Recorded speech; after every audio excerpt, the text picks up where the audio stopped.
রাজধানীতে থেমে থেমে বৃষ্টি, চট্টগ্রাম ও সিলেটে বন্যার অবনতি, রাঙামাটি ও বাঁশখালীতে 4 জনের মৃত্যু। চট্টগ্রাম বোর্ডের আগামীকালের পরীক্ষা স্থগিত। প্রাকৃতিক দুর্যোগ মোকাবেলায় 10 দফা নির্দেশনা দিয়েছেন প্রধানমন্ত্রী, জানালেন কার্যালয়ের মুখপাত্র। দুর্যোগ পরিস্থিতিতে বিরোধী দলীয় নেতার উদ্বেগ। অপরাধী যত বড় নেতাই হোক না কেন তার পরিচয় অপরাধী, বলেছেন আইনমন্ত্রী। শেখ হাসিনাকে দেশে ফিরিয়ে এনে আদালতের রায় কার্যকরের দাবি নাহিদ ইসলামের। দেখছিলেন সংবাদ শিরোনাম, এবারে বিস্তারিত সংবাদ। ভারী বর্ষণ এবং পাহাড়ি ঢলে চট্টগ্রামের বাঁশখালী ও রাঙামাটির বাঘাইছড়িতে 2 শিশুসহ 4 জনের মৃত্যু হয়েছে।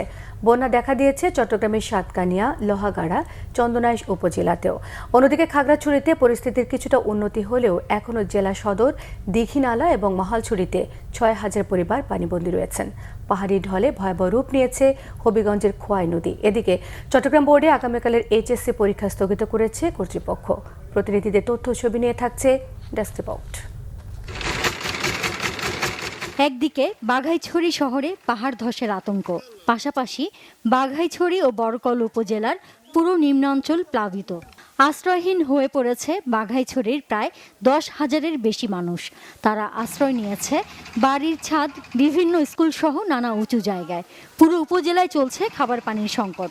এদিকে বন্যার পানিতে জেলা সদরের মগবানে ও বিলাইছড়িতে 2 জনের মৃত্যু হয়েছে। দুর্গত মানুষকে ত্রাণ সহায়তা পৌঁছে দিচ্ছে প্রশাসন। পাহাড় ধসের ঝুঁকি বেড়ে যাওয়ায় রাঙামাটির বিভিন্ন ঝুঁকিপূর্ণ এলাকা থেকে বাসিন্দাদের নিরাপদ আশ্রয় কেন্দ্রে সরিয়ে নেওয়া হচ্ছে। খাগড়াছড়িতে পরিস্থিতির কিছুটা উন্নতি হলেও এখনও জেলা সদর, দীঘিনালা ও মহালছড়িতে 6,000 পরিবার পানিবন্দী। আশ্রয় কেন্দ্রে উঠেছে 2,000 মানুষ।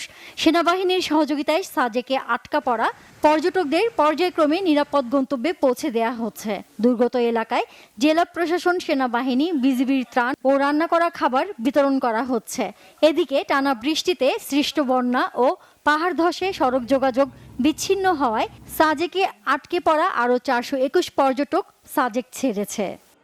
বাসা বাড়িতে পানি উঠছে, এই জন্য বউ ছেলে মেয়ে ফ্যামিলি নিয়ে আশ্রয় কেন্দ্রে উঠছি। গরু বাছুর অন্য জায়গায় মানুষ এখানে আসে আর কি। লাভ দিয়ে উঠতে বসি, ছেলের বাপেরে ডাক দিছি, বাচ্চারে ডাক দিছি, ডাকি এটারে ওই একটা ফাঁক খুলি তো ওই পাশে বসিয়েছিলাম। এখন এত রাইতে ঘন বৃষ্টি, কোথায় যাবো?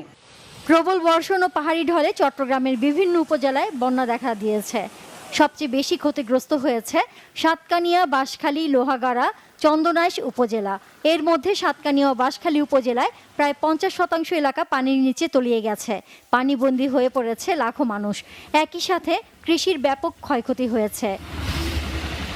সিলেট বিভাগে টানা কয়েকদিনের ভারী বর্ষণ ও উজান থেকে নেমে আসা পাহাড়ি ঢলে ভয়াবহ রূপ নিয়েছে খোয়াই নদী। হবিগঞ্জ সদর উপজেলার লস্করপুরের কালীগঞ্জ এলাকায় খোয়াই নদীর প্রতিরক্ষা বাঁধ ভেঙে লোকালয়ে বন্যার পানি ঢুকেছে। এতে অন্তত 10টি গ্রাম প্লাবিত হয়েছে। পানির প্রবল স্রোতে নিম্নাঞ্চলের বসতবাড়ি, রাস্তাঘাট ও ফসলি জমি তলিয়ে গেছে। হঠাৎ পানি ঢুকে পড়ায় চরম দুর্ভোগে পড়েছেন হাজারো মানুষ। স্থানীয়রা জানায়, বৃহস্পতিবার রাত 9টায় বাঁধের একটি অংশ ভেঙে যাওয়ার পর অল্প সময়ের মধ্যেই বন্যার পানি আশপাশের গ্রামগুলোতে ছড়িয়ে পড়ে। নিরাপদ স্থানে সরে যাচ্ছে মানুষ। এরই মধ্যে প্রশাসনের ঊর্ধ্বতন কর্মকর্তারা দুর্গত এলাকা পরিদর্শন করেছেন। পরে স্থানীয় একটি মাদ্রাসা থেকে মাইকিং করে প্লাবিত এলাকার বাসিন্দাদের দ্রুত আশ্রয় কেন্দ্র ও নিরাপদ স্থানে চলে যাওয়ার আহ্বান জানানো হয়। যাদের বাড়িঘর ইতিমধ্যে প্লাবিত হয়ে গেছে তাদেরকে উদ্ধার করার জন্য ফায়ার সার্ভিস এবং জেলা প্রশাসনের সহযোগিতা উদ্ধার কার্যক্রম ত্বরান্বিত করা হয়েছে। জনগণ যাতে উৎকণ্ঠিত না হয়, ভীত না হয়, আতঙ্কিত না হয়, সেই জন্য আমরা জেলা প্রশাসনের পক্ষ থেকে মাইকিং করেছি। জেলা প্রশাসন তাদের সার্বিক সহযোগিতায় রয়েছে। Nazneen Akhtar, Bangla vision news desk.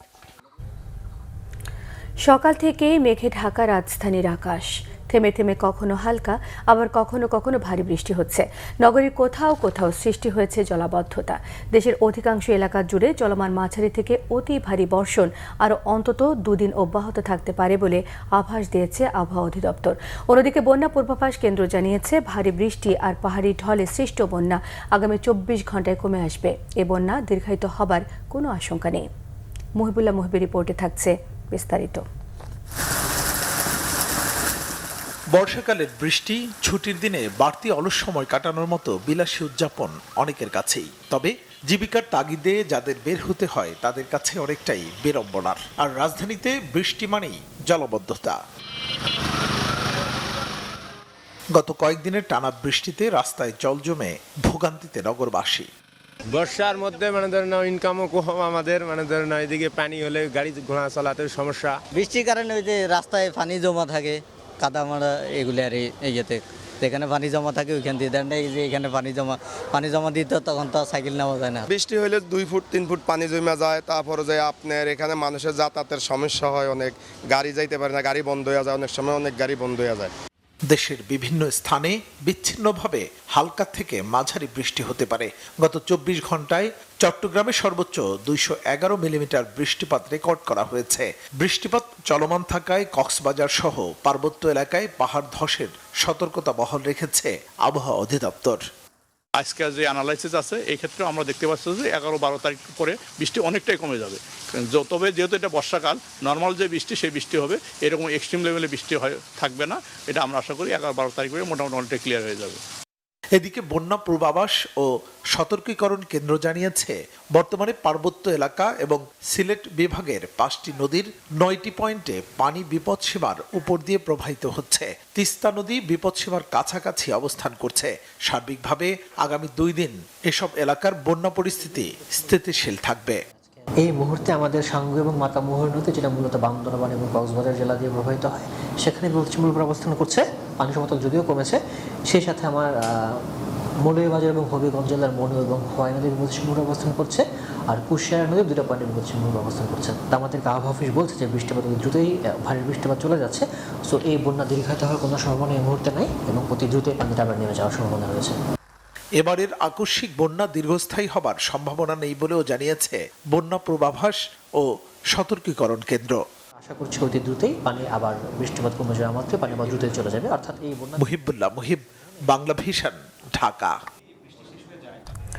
Chittagong বিভাগের বিভিন্ন জায়গায় দুর্যোগে হতাহতদের ঘটনায় গভীরভাবে শোক প্রকাশ করেছেন প্রধানমন্ত্রী তারেক রহমান।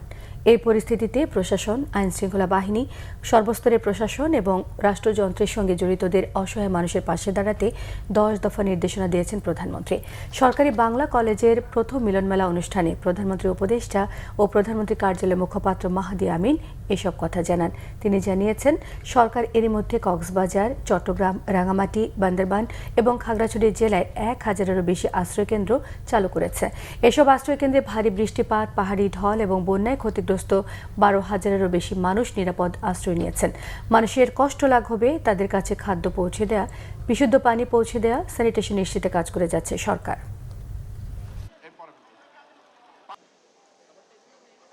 আমাদের সাথে থাকেন, জনগণের পাশে থাকেন। ইতিমধ্যে আমরা দেখেছি উনি খুব স্বল্প সময়ের ভেতরে 2,15,00,000 টাকা নগদ অর্থ সহায়তা দিয়েছেন। নিশ্চিত করেছেন 1000-এর বেশি আশ্রয় কেন্দ্র চট্টগ্রাম, কক্সবাজার, রাঙামাটি, বান্দরবান এবং খাগড়াছড়ি এই 5টি জেলায় উন্মুক্ত করা হয়েছে, যেখানে প্রায় 12,000-এর বেশি বিভিন্নভাবে যারা ক্ষতিগ্রস্ত হয়েছেন বন্যার পানিতে, বিভিন্নভাবে বৃষ্টিপাতে যারা ক্ষতিগ্রস্ত হয়ে সৃষ্টি করতে চাচ্ছি। টানা বৃষ্টি এবং পাহাড়ি ঢলে চট্টগ্রামের বিভিন্ন জেলায় বন্যায় প্রাণহানি এবং ক্ষয়ক্ষতিতে গভীর উদ্বেগ প্রকাশ করেছেন বিরোধী দলীয় নেতা এবং জামায়াতের আমির ডাক্তার শফিক রহমান। সকালে চট্টগ্রাম শাহ আমানত আন্তর্জাতিক বিমানবন্দরে সাংবাদিকদের সঙ্গে মতবিনিময়কালে তিনি এ বিষয়ে উদ্বেগ ব্যক্ত করেন। এ সময় রংপুর অঞ্চলের মানুষকে বন্যা এবং নদী ভাঙনের দুর্ভোগ থেকে রক্ষা করতে দ্রুত তিস্তা মহাপরিকল্পনা বাস্তবায়ন জরুরি বলে মনে করেন জামায়াতের আমির। বাঁশখালীতে ক্ষতিগ্রস্ত এলাকা পরিদর্শন এবং ত্রাণ বিতরণ করেছেন তিনি। বলেন, চট্টগ্রাম দেশের বাণিজ্যিক রাজধানী, কিন্তু সামান্য বৃষ্টি হলেই নগরের বিভিন্ন এলাকায় পানি জমে যায়, মানুষের দুর্ভোগ বাড়ে, নালা নর্দমা উপচে পড়ে। এ সকল সমস্যার সমাধানের তাগিদ দিয়েছেন জামায়াতের আমির। মানুষের পাশে দাঁড়াবো, বিশেষ করে নিহত পরিবারগুলোর পাশে আমরা কিভাবে দাঁড়াতে পারি সেটা আমরা চিন্তা করছি এবং বন্যা ক্ষতিগ্রস্ত এলাকায়ও যতটুকু পারি আমাদের পক্ষ থেকে দলীয় অবস্থান থেকে আমরা ত্রাণ কার্যক্রম পরিচালনার জন্য আমাদের সংশ্লিষ্ট সকল সংগঠনকে আমরা নির্দেশ দিয়েছি এবং কেন্দ্র থেকে আমরা এটা সমন্বয় করছি। হাম উপসর্গ নিয়ে নতুন করে আরও 3 শিশুর মৃত্যু হয়েছে। নতুন করে আক্রান্ত হয়েছে 1029 জন। মার্চ থেকে হাম আক্রান্ত হয়ে এবং উপসর্গ নিয়ে এ পর্যন্ত মোট মৃত্যুর সংখ্যা 750 জন। এছাড়া সারা দেশে নতুন করে ডেঙ্গু আক্রান্ত হয়ে হাসপাতালে ভর্তি হয়েছে আরও 68 জন। শুক্রবার শিশু হাসপাতাল ঘুরে দেখা গেছে রোগীপূর্ণ হাসপাতালটির বিশেষ হাম ওয়ার্ডগুলোতে সিট খালি না থাকায় আইসিইউর খোঁজে অন্য হাসপাতালে ছুটতে হচ্ছে এই হাসপাতালটিতে ভর্তি রোগীদের। বাংলাদেশ শিশু হাসপাতালের বিশেষ হাম ওয়ার্ডের এই চিত্র বলে দিচ্ছে নানা উদ্যোগের পরেও এখনও হামের দাপট খুব একটা কমেনি। প্রতিদিনই দেশে নানা প্রান্ত থেকে হাম আক্রান্ত শিশুদের নিয়ে আসা হচ্ছে এখানে। একদিকে হামের প্রকোপ পুরোপুরি নিয়ন্ত্রণে আসার আগেই বাড়ছে ডেঙ্গুর সংক্রমণ। টানা কয়েকদিনের বৃষ্টির কারণে বিভিন্ন জায়গায় পানি জমে এডিস মশার বৃদ্ধির ফলে ডেঙ্গুর সংক্রমণ আরও বাড়তে পারে আশঙ্কা করছে সংশ্লিষ্টরা। হাম এবং ডেঙ্গু পরিস্থিতিতে শিশুর সুরক্ষায় পরিবারের সদস্যদের সতর্ক থাকার আহ্বান জানিয়েছেন চিকিৎসকরা। আইন, বিচার ও সংসদ বিষয়ক মন্ত্রী মোহাম্মদ আসাদুজ্জামান বলেছেন, অপরাধী যে দলের যত বড় নেতাই হোক না কেন তার পরিচয় অপরাধী। ঝিনাইদহের শৈলকুপা উপজেলা স্বাস্থ্য কমপ্লেক্স মিলনায়তনে হাসপাতাল ব্যবস্থাপনা কমিটির সভায় প্রধান অতিথির বক্তব্যে তিনি এসব কথা বলেন। তিনি বলেন, দল ক্ষমতায় থাকলেও নেতাকর্মীদের এমন কোনো সুযোগ সুবিধা দেওয়া হবে না যা সরকারের বদনাম হয়। হুঁশিয়ারি দিয়ে তিনি বলেন, দীর্ঘদিন আওয়ামী লীগ ক্ষমতায় থেকে লুটপাট করেছে। কেউ যদি একই কাজ করার চেষ্টা করে তবে তারা ভুল ধারণা পোষণ করছে। কিন্তু আমি যেখান থেকে কোরিয়ান ভাষা শিক্ষা দিয়ে আমরা কোনো সিন্ডিকেট চাই না।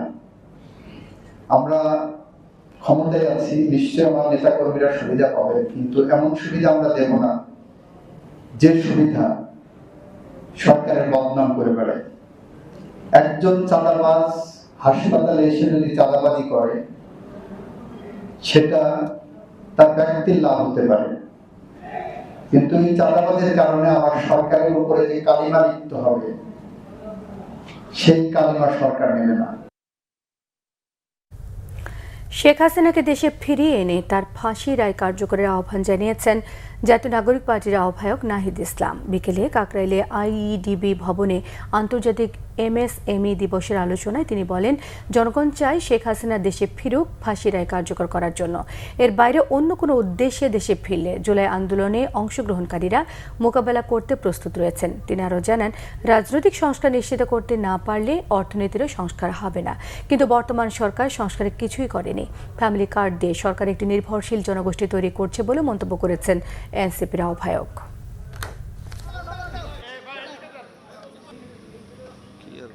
শেখ হাসিনার রায় অলরেডি হয়ে গিয়েছে, এখন এটা কার্যকর করতে হবে। শেখ হাসিনা যদি দেশে ফিরে কেবলমাত্র ফিরবে ফাঁসির রায় কার্যকর হওয়ার জন্য। ফলে সেটার জন্য আমরাও চাই যে ফাঁসির রায় কার্যকর হোক, শেখ হাসিনা সহ অন্য যাদের বিরুদ্ধেই এই রায় হয়েছে। এবং শেখ হাসিনা নিজস্ব সিদ্ধান্ত নেওয়ার কোনো এখতিয়ারই নেই, স্বাধীনতাও নেই। দিল্লি থেকে তাকে যতটুকু পারমিট করা হয়, পারমিশন দেওয়া হয়, সে অনুযায়ী সে কথা বলেন। ফলে শেখ হাসিনা আসবেন কি আসবেন না, কিভাবে আসবেন, বিচার হবে কিনা, এটা মূলত দিল্লির সাথে সিদ্ধান্ত।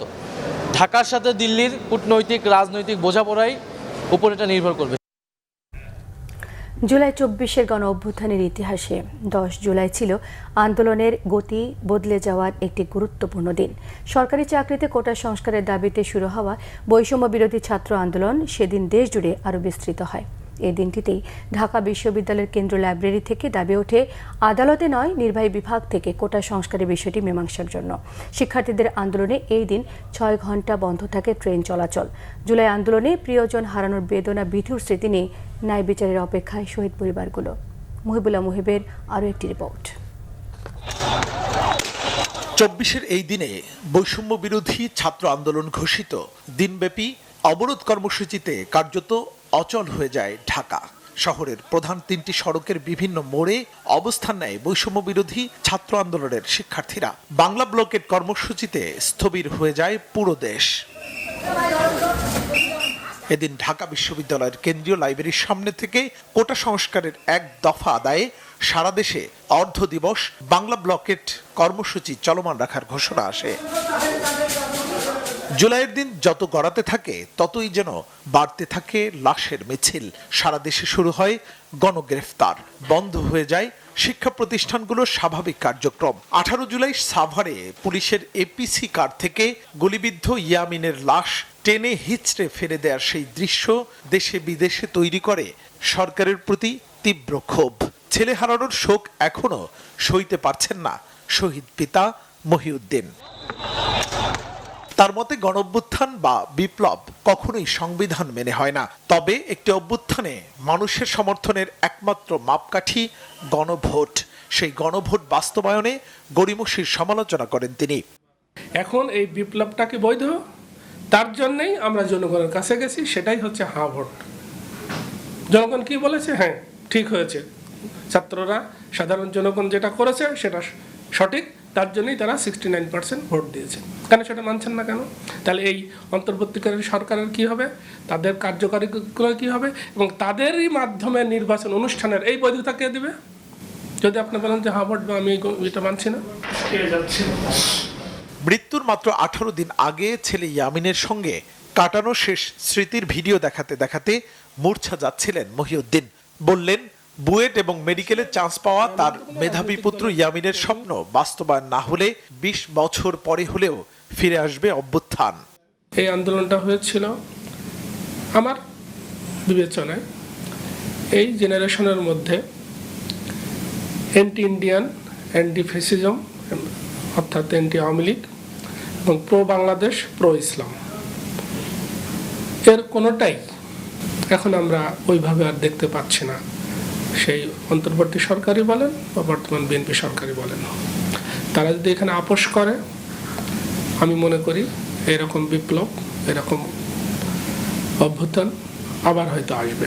সেটা 10 বছর হতে পারে, 20 বছর হতে পারে, কারণ আন্দোলন তো মুখের কথাই বিপ্লব হয় না, মুখের কথাই অভ্যুত্থান হয় না। এটা একটা সাইজ, একটা সময়, একটা প্রেশার তৈরি হতে হয় সমাজের মধ্যে।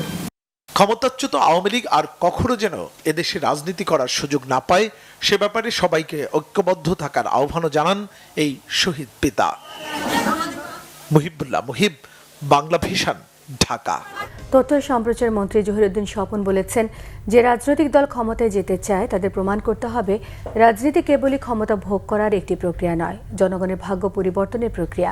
বরিশাল বিশ্ববিদ্যালয়ে শহীদ রাষ্ট্রপতি জিয়াউর রহমানের 45তম শাহাদাত বার্ষিকী উপলক্ষে মাসব্যাপী বৃক্ষরোপণ কর্মসূচির সমাপনী অনুষ্ঠানে তিনি সব কথা বলেন। তিনি বলেন, প্রধানমন্ত্রী তারেক রহমান জনগণের ভাগ্য পরিবর্তনের জন্য কাজ করে যাচ্ছেন, তা প্রমাণ হয়েছে। জিয়াউর রহমান ফাউন্ডেশনের আয়োজনে আলোচনা সভা শেষে মন্ত্রী বিশ্ববিদ্যালয়ের ক্যাম্পাসে বৃক্ষরোপণ করেন।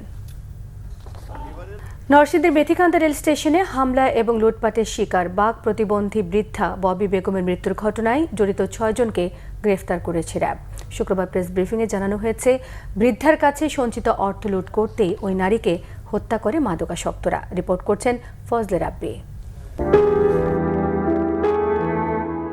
জনমদুখী ববি বেগম 70 বছর বয়সে রোগশোক জরাজীর্ণ শরীর নিয়ে বাক প্রতিবন্ধী এই নারী নিঃসঙ্গ জীবনযাপন করতেন নরসিংদীর মেদিকান্দা রেল স্টেশনে। গত 4 জুলাই মধ্যরাতে ঘুমিয়েছিলেন স্টেশনের একটি পরিত্যক্ত ঘরে। সেখানেই দুর্বৃত্তরা নির্মমভাবে আহত করে তাকে। সেই ঘটনায় ব্যাপক প্রতিক্রিয়া সৃষ্টি হয় দেশ জুড়ে। এই ঘটনার 4 দিন পর চিকিৎসাধীন অবস্থায় মৃত্যু হয় ওই নারীর। শুক্রবার রাজধানীর কারওয়ান বাজারে র্যাব মিডিয়া সেন্টারে এক সংবাদ সম্মেলনে র্যাব জানায়, ভুক্তভোগী ওই বৃদ্ধার জমানো টাকা ছিনিয়ে নিতেই এই হত্যাকাণ্ড চালায় দুর্বৃত্তরা। আমরা যেটা জানতে পেরেছি যে ওনার কাছে যে কিছু টাকা সঞ্চিত ছিল, এটা আসলে ওখানে যাদেরকে আমরা গ্রেফতার করেছি তারা জানতে পারে, এবং এই 5 জনের মধ্যে 3 জনের পূর্বে মাদক সেবনের মামলা রয়েছে, অর্থাৎ তারা মাদকাসক্ত। তো ধারণা করা যেতে পারে হয়তো যেহেতু তারা মাদকাসক্ত, এই জন্য তাদের হয়তো বা টাকার প্রয়োজন ছিল। আর তারা যেহেতু জেনে যায় যে এই বৃদ্ধা মহিলার কাছে টাকা রয়েছে এবং উনি তো কথা বলতে পারেন না, উনি বাক প্রতিবন্ধী, যার কারণে এই টাকা নেওয়ার উদ্দেশ্যেই তার উপর হামলা করে বলে ধারণা করা যায়। র্যাব জানায়, পরে এই ঘটনার তদন্তে নেমে নরসিংদী ও ব্রাহ্মণবাড়িয়া থেকে 6 জনকে গ্রেপ্তার করা হয়। প্রথমে আমরা 3 জনকে গ্রেপ্তার করি নরসিংদী জেলা থেকে। 2 জন ওই ঘটনাস্থল অর্থাৎ নরসিংদী এলাকায় ছিল না, পরবর্তীতে তারা ব্রাহ্মণবাড়িয়ার নবীনগর উপজেলাতে চলে যায়। তখন আমরা আমাদের র্যাব 9-এর সহায়তায় ব্রাহ্মণবাড়িয়া থেকে গ্রেফতার করি। পরবর্তীতে তাদেরকে আমরা রেলওয়ে পুলিশ ভৈরব থানায় হস্তান্তর করেছি এবং তদন্ত কার্যক্রম চলমান আছে। সংবাদ সম্মেলনে জানানো হয়, রেল স্টেশনগুলোতে সকল প্রকার অপরাধমূলক কর্মকাণ্ড নির্মূলে কাজ করছে র্যাব। যাবতীয় আইন শৃঙ্খলা পরিস্থিতি সার্বক্ষণিকভাবে মনিটরিং করার জন্য কিন্তু বাংলাদেশ রেলওয়ে পুলিশ আছে। ফজলে রাব্বি, বাংলা ভিশন, ঢাকা। সংবাদ শেষ করব শিরোনামগুলো আরো একবার জানিয়ে দিয়ে। রাজধানীতে থেমে থেমে বৃষ্টি, চট্টগ্রাম ও সিলেটে বন্যার অবনতি, রাঙামাটি ও বাঁশখালীতে 4 জনের মৃত্যু, চট্টগ্রাম বোর্ডের আগামীকালে পরীক্ষা স্থগিত। প্রাকৃতিক দুর্যোগ মোকাবেলায় 10 দফা নির্দেশনা দিয়েছেন প্রধানমন্ত্রী, জানিয়েছেন কার্যালয়ের মুখপাত্র। দুর্যোগ পরিস্থিতিতে বিরোধী দলীয় নেতার উদ্বেগ। অপরাধী যত বড় নেতাই হোক না কেন তার পরিচয় অপরাধী, বলেছেন আইনমন্ত্রী। শেখ হাসিনাকে দেশে ফিরিয়ে এনে আদালতের রায় কার্যকরের দাবি নাহিদ ইসলামের। এই ছিল এখনকার মতো। পরের সংবাদ রাত 10:30টায়। 9টায় রয়েছে নিউজ 20, দেখার আমন্ত্রণ রইল। এছাড়া বাংলা ভিশন সংবাদ ও সংবাদ সংশ্লিষ্ট অনুষ্ঠান দেখতে ভিজিট করুন www.bbnews24.com, facebook.com/banglavishnnews সাবস্ক্রাইব করুন, youtube.com/banglavishnnews এর সঙ্গে থাকায় সবাইকে ধন্যবাদ।